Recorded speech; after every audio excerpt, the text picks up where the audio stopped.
വീണ്ടും ഒരു അതിഥി കൂടി ചേരുകയാണ്. ഒരു പക്ഷേ പ്രേക്ഷകർക്ക് പരിചിതമായ ഒരു മുഖം കൂടിയാണ് ശ്രീ പ്രതിപാൽ. വരൂ. യുവതി ഇന്നലെ ജനസഭയിൽ പഴയ ഒരു പ്രതിപാലിനെ കണ്ടു എന്ന് പ്രേക്ഷകർ പലതും പറഞ്ഞു. യുവതി പ്രവേശന പ്രക്ഷോഭ കാലത്ത് പോലീസിന് മുമ്പിൽ നെഞ്ചുവിരിച്ചു നിന്ന മലയാള മനോരമയിൽ വന്ന ആ ഫോട്ടോ അല്ലേ? അതെ അതെ. അങ്ങനെ ഒരു പരാമർശവും വന്നു. എങ്ങനെ തോന്നുന്നു പൃഥ്വിയേട്ടാ ഈ ഒരു നിമിഷം, ഈ വിരാട ഹിന്ദു സംഗമം നടക്കാൻ പോകുന്ന ഈ ഒരു പുണ്യഭൂമിയിൽ വെച്ച് പറയുമ്പോൾ? വിരാട ഹിന്ദു സംഗമം എന്നൊന്നും ഇതിനെ വിശേഷിപ്പിക്കുക അങ്ങനെ അത്ര ഒരു ഇതില്ല. കാരണം ഇത് ഭക്തരുടെ പ്രതിഷേധമെന്നും പറയാൻ പറ്റില്ല. മനസ്സിനുള്ളിൽ അയ്യപ്പനെ കച്ചവടച്ചരക്കാക്കുന്നത് കാണുമ്പോൾ, അതായത് ശബരിമലയെ മോഷണ കേന്ദ്രമാക്കി കൊള്ളസങ്കേതം എന്നുള്ള നിലയിൽ കൊള്ളയടിക്കാൻ വേണ്ടി വരുന്നവരുടെ പച്ചയായ മോഷണം തന്നെ നടക്കുന്നു. അവിടുത്തെ വിഗ്രഹത്തിൻ്റെ അല്ലെങ്കിൽ ആഭരണങ്ങൾ അഴിച്ചു കൊണ്ടുപോകുന്നു, സ്വർണം കാണാനില്ല, തൂക്കം കുറവുണ്ട്. ഇതൊക്കെ കാണുമ്പോൾ ഭക്തരുടെ ഉണ്ടാകുന്ന സങ്കടം, ആ സങ്കടത്തിന് മുന്നിൽ അവരെ ആഗോള അയ്യപ്പ സംഗമം എന്ന് പറഞ്ഞ് ആചാരവുമായി ബന്ധപ്പെട്ട ആരുണ്ടായിരുന്നു അവിടെ?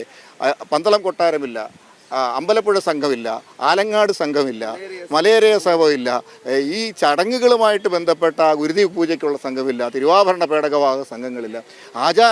ശബരിമല എന്ന് പറഞ്ഞാൽ ആചാര സംഘങ്ങളാണ്. ആ സംഘങ്ങളുടെ ഗുരുസ്വാമിമാരാണ് അവർ ചേരുന്ന, അല്ലെങ്കിൽ തന്ത്രി കുടുംബമാണ്. ഇത്തരത്തിലുള്ള ആളുകളെല്ലാം കൂടെ ചേരുന്ന ഒരു സംവിധാനമാണ് ശബരിമല. അവിടെ വ്രതം നോറ്റെത്തുന്ന ഗുരുസ്വാമിമാരും അവരുടെയോടൊപ്പം എത്തുന്ന ശിഷ്യന്മാരും ആ സ്വാമിമാരും എല്ലാം അത്തരത്തിലുള്ള ഒന്നുമില്ലാതെ കുറേ കച്ചവടക്കാരെ വിളിച്ചു വരുത്തുന്നു. അവരോടൊപ്പം വരുന്ന ചില VIP പ്രിവിലേജ് വേണ്ട സ്വാമിമാരെ കൊണ്ടുവന്ന് ഒരു കച്ചവട മാമാങ്കം അല്ലെങ്കിൽ ഒരു കോൺക്ലേവ് നടത്തിയാൽ അത് ഭക്തരോട് ചെയ്യുന്ന, വിശ്വാസികളോട് ചെയ്യുന്ന അവഹേളനം തന്നെയാണ്. അതിന് ബദൽ എന്ന് പറയാൻ പറ്റില്ല.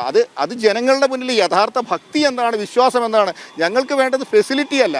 അവിടെ ഒരു മിനിറ്റ് വന്ന് ഭഗവാന്റെ മുന്നിൽ തൊഴാൻ, അവിടുത്തെ ആചാരങ്ങൾ നിർവഹിക്കാനായിട്ട് ഇരുമുടി വഴിയിൽ ഉപേക്ഷിച്ചിട്ട് പോകേണ്ട ഗതികേട് വന്ന കണ്ണീരോടെ പറഞ്ഞ ഭക്തർക്ക് അവർക്ക് ഞങ്ങൾക്ക് വേണ്ടത് മിനിമം സൗകര്യങ്ങളാണ്. തിരക്കും വരുമാനവും കൂട്ടേണ്ട കച്ചവട കേന്ദ്രമല്ല ശബരിമല എന്നുള്ളത് സർക്കാരിനെ ബോധ്യപ്പെടുത്തി കൊടുക്കേണ്ടത് ഭക്തൻ്റെ ആവശ്യമാണ്. ഇത് ഭക്തരുടെ കൂട്ടായ്മയാണ്. അല്ലാതെ ഇവിടെ അമ്പരച്ചുംബികളായ കെട്ടിടങ്ങളോ AC റൂമുകളോ ഒന്നുമില്ല. മിനിമം സൗകര്യങ്ങൾ മാത്രം ഏർപ്പെടുത്തുന്ന, വിരിവെക്കാൻ ഒരിത്തിരി സ്ഥലം, പൈപ്പ് തുറന്നാൽ കുറച്ച് വെള്ളം വേണം. ഇതുപോലും മുടക്കിക്കൊണ്ടാണ് ഈ കോടാനുകോടികളുടെ കരണ്ടടിച്ച് മരിച്ച ഒരു ഭക്ത, ടാപ്പ് തുറന്ന് കുടിവെള്ളത്തിനായിട്ട് കരണ്ടടിച്ച് മരിച്ച ഭക്തയ്ക്ക് ഒരു ഇൻഷുറൻസ് തുക അല്ലെങ്കിൽ ഒരു നഷ്ടപരിഹാരം കൊടുക്കാൻ അവർ ദേവസ്വം ഓഫീസ് കയറി ഇറങ്ങുന്നവരുടെ ബന്ധുക്കൾ അവർക്ക് കൊടുക്കാൻ തയ്യാറാകാത്തവരാണ്. ചെങ്ങന്നൂർ റെയിൽവേ സ്റ്റേഷനിലും തിരുവനന്തപുരം എയർപോർട്ടിലും വരുന്നവരെ കുറിതൊട്ട് സ്വീകരിക്കാനായിട്ട് AC-മാരെയും AO-മാരെയും ഏർപ്പെടുത്തുന്നതെന്ന് ഓർക്കുമ്പോൾ 10-1 സൗകര്യങ്ങൾ, ഈ മുന്നൊരുക്കത്തിൻ്റെ 10-1 സൗകര്യങ്ങൾ ഓരോ തീർത്ഥാടന കാലത്തും ചെയ്തിരുന്നുവെങ്കിൽ ഭക്തർക്ക് അവരുടെ ഭക്തി വിശ്വാസങ്ങൾ അനുഷ്ഠിച്ചു പോകുവാനുള്ള സൗകര്യങ്ങൾ ധാരാളം കിട്ടിയേനെ. വിരിവെച്ചുറങ്ങുന്നിടത്ത് അല്പം വൃത്തി, അതേ അവർ ആഗ്രഹിക്കുന്നുള്ളൂ. അതല്ല, ഇന്നലെ ജനസഭയിൽ തന്നെ പങ്കെടുത്ത ഒരാൾ പറഞ്ഞല്ലോ, ഇത് KSRTC ബസ്സിന്റെ ഈ ചാർജെങ്കിലും ഒന്ന് കുറച്ച് തരിക, അതിനുശേഷം നമുക്ക് വിമാനത്താവളത്തെ കുറിച്ച് ചിന്തിക്കാമെന്നുള്ളത്. സൗകര്യങ്ങളൊന്നും ഭക്തർക്ക് ആവശ്യമില്ല.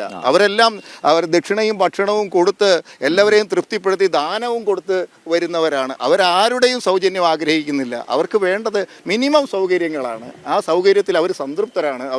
അവർക്ക് ഒരു 30 സെക്കൻഡ് ഭഗവാന്റെ മുന്നിൽ ഒന്ന് കണ്ണടച്ച് തൊഴാൻ, നെയ്യഭിഷേകം കഴിക്കാൻ, ആ നെയ്യ് പ്രസാദവും വാങ്ങി തിരിച്ചു പോരാൻ, ഒരു ടിൻ അരവണ കിട്ടിയാൽ ജന്മസുഹൃതമെന്ന് വിചാരിക്കുന്നവരാണ്. അതിനു പോലും ചെയ്യാൻ കഴിവില്ലാത്തവർ. ആ ഭരണകൂടമാണ് ഇവിടെ കച്ചവട കേന്ദ്രങ്ങളിൽ നിന്ന് ആളുകളെ ഇറക്കിയിട്ട് അവരുടെ ഫണ്ട് കൊണ്ട് ഇവിടെ എന്തൊക്കെയോ 30 കൊല്ലമായിട്ട് മാസ്റ്റർ പ്ലാനിലെ ഒരു പ്ലാൻ പോലും നടന്നില്ല. ഈ 1800 കോടി രൂപ ശബരിമലയുടെ വികസനത്തിന് വേണ്ടി ചെലവഴിച്ചു എന്നല്ലേ ഇന്നലെ CPM നേതാവ് പറഞ്ഞത്? ഇവിടെ ആര് ചെലവഴിച്ചു? ശബരിമലയ്ക്ക് ആവശ്യമുള്ളതിലും അധികം തുക വരുമാനം ശബരിമല വിവിധ പദ്ധതികളിലൂടെ ശബരിമലയ്ക്ക് വരുമാനമായിട്ട് കിട്ടുന്നത്. പ്രത്യക്ഷ വരുമാനമായിട്ടും പരോക്ഷ വരുമാനമായിട്ടും കേരളത്തിലെ വിവിധ ക്ഷേത്രങ്ങളിലെ ശബരിമല തീർത്ഥാടകർ തന്നെ കൊണ്ടിടുന്ന പണമുണ്ട്. അവരോട് ചോദിച്ചാൽ അവർ വാരിക്കോരി തരാൻ തയ്യാറുമാണ്. അപ്പോൾ എന്തിന് ഈ കച്ചവട മാമാങ്കം? ഉള്ള സന്നദ്ധ സംഘടനകളെ പോലും അവിടുന്ന് താഴെ ഇറക്കുക ചെയ്ത്, എന്നാലല്ലേ കാര്യങ്ങൾ സ്വർണ്ണമൊക്കെ ഒന്ന് അല്ല, അത് മാത്രം സൗജന്യ അന്നദാനമൊക്കെ നിർത്തിയല്ലോ അല്ലേ? നിർത്തി. അയ്യപ്പ ഭക്ത സംഘടനകളെ പൂർണ്ണമായിട്ട് ഒഴിവാക്കി. അവിടെ ആചാരങ്ങളുമായി ബന്ധപ്പെട്ട ആളുകളെ പൂർണ്ണമായിട്ട് ഒഴിവാക്കി. അവിടെ കൊച്ചുകടുത്ത സ്വാമിയുടെ പ്രതിനിധി ഉണ്ടായിരുന്നു. വർഷങ്ങൾക്ക് മുമ്പ് കണ്ണീരോടുകൂടി ഇറങ്ങിപ്പോകേണ്ടി വന്നു. വിവിധ പരമ്പരാഗത ആചാരങ്ങൾ, മലയേറിയ സംഘത്തെ ഒഴിവാക്കി. അവിടെ ആചാരങ്ങളും ചടങ്ങുകളും നിർവഹിക്കുന്ന പരമ്പരാഗത ആളുകളെ മുഴുവനും ഒഴിവാക്കിക്കൊണ്ട് ശബരിമലയെ പൊതിഞ്ഞു വെച്ചിരിക്കുകയാണ്. ഈ ഉദ്യോഗസ്ഥ വൃന്ദത്തിൻ്റെ കൈകൾ. അന്നദാന വഴിപാടിൻ്റെ പേരിൽ ജയിലിൽ പോയ ഉദ്യോഗസ്ഥന്മാരുണ്ട്. അന്നദാനത്തിലെ അഴിമതി, അരവണയിലെ തിരിമറിയൊക്കെ നടത്തി ഇപ്പോഴും കേസുകളും പ്രശ്നങ്ങളുമായിട്ട് നിൽക്കുന്ന ജീവനക്കാരുണ്ട്. ഇത്തരത്തിൽ ശബരിമല ആളുകൾക്ക് വിഷമത്തോട് ഓരോ തീർത്ഥാടന കാലം വരുമ്പോഴും ശബരിമല വിവാദങ്ങളിലേക്ക് പോകുന്നു. വിവാദങ്ങൾ ഉണ്ടാക്കുന്നത് ആരാണ്? ഇവർ പറയുന്നത് വിവാദങ്ങൾ മനഃപൂർവ്വം ഉണ്ടാക്കി. ഇവർ ഈ സ്വർണ്ണപ്പാളി മോഷ്ടിച്ചു കൊണ്ടുപോയത് ആര് വിവാദം ഉണ്ടാക്കിയിട്ടാണ്? തീർച്ചയായും. എന്തായാലും എനിക്ക് തോന്നുന്നു പ്രതിഭാലേട്ടനും ഭയങ്കര തിരക്കിലാണ്. ഞങ്ങളൊന്ന് ഓടിച്ചിട്ട് ഒന്ന് ഓടി വരാൻ പറഞ്ഞതാണ്. തീർച്ചയായും തുടരാൻ പ്രത്യേകത. Thank you so much. സ്വാമി ശരണം. അല്ലേട്ടാ, ഇനി നമുക്ക് സ്വാഭാവികമായിട്ട് ഒരുപാട് പേര് ഇങ്ങനെ വന്നുകൊണ്ടിരിക്കുന്നുണ്ട്. പ്രധാനപ്പെട്ട വേദി അല്ലെങ്കിൽ ഇപ്പോഴത്തെ പ്രധാനപ്പെട്ട കാര്യങ്ങൾ നടക്കുന്ന ഒരു വേദി നാനാക് സെന്റർ തന്നെയാണ്. അവിടെ സുധീഷ് ഗോപാൽ നേരത്തെ വിശദാംശങ്ങൾ നൽകിയിരുന്നു. അല്ലേട്ടാ, ഒരു കാര്യം ചോദിച്ചോട്ടെ. ഇനി തുടർ നടപടികളാണ് പ്രധാനമായും എല്ലാവരും ചിന്തിക്കുന്നത്, എല്ലാവരും കൃത്യമായി തന്നെ പറയുന്നത്. ശബരിമലയെ ഉന്നമിട്ടുള്ള പിണറായി സർക്കാരിൻ്റെ, ഞാൻ പിണറായി സർക്കാർ എന്ന് തൽക്കാലം പറയുന്നേ ഉള്ളൂ, അതിന് പിന്നിലുള്ള ചില ആസുര ശക്തികളെ പറ്റി നമ്മൾ തന്നെ പലപ്പോഴായി പറഞ്ഞിട്ടുണ്ട്.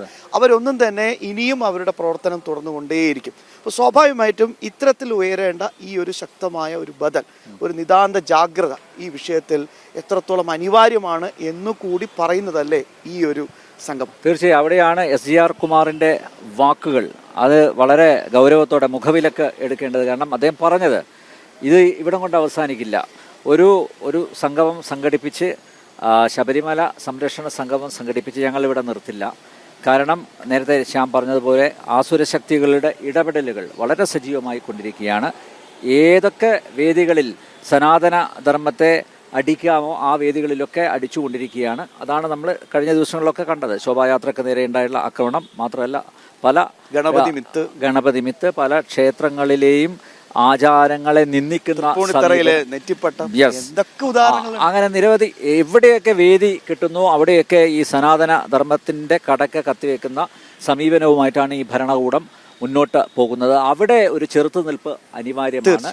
ആ ഒരു ജാഗ്രതയോടുകൂടി, അതാണ് ഞാൻ ശ്രീ SJR കുമാറിനോട് ഞാൻ പറഞ്ഞത്. അതായത് ഇതിപ്പോ ഒരു സംഗമം സംഘടിപ്പിക്കുന്നു, എല്ലാവരും പിരിഞ്ഞു പോകുന്നു, പിന്നെ അനക്കമൊന്നുമില്ല. ഇവർ വീണ്ടും ഇവരുടെ തെറ്റായ ചെയ്തികൾ തുടർന്നുകൊണ്ടിരിക്കും ഭരണകൂടം. അവിടെ നിതാന്ത ജാഗ്രതയാണ് വേണ്ടത്.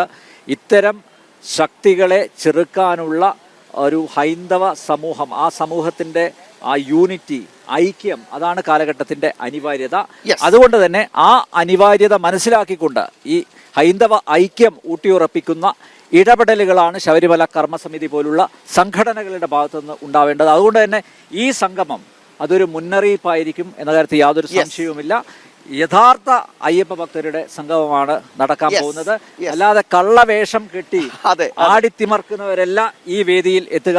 അങ്ങനെ യഥാർത്ഥ അയ്യപ്പ ഭക്തർ, അവർക്ക് പ്രത്യേക ക്ഷണമൊന്നുമില്ലാതെ അവർ ഒഴുകി എത്തിക്കൊണ്ടിരിക്കുകയാണ്.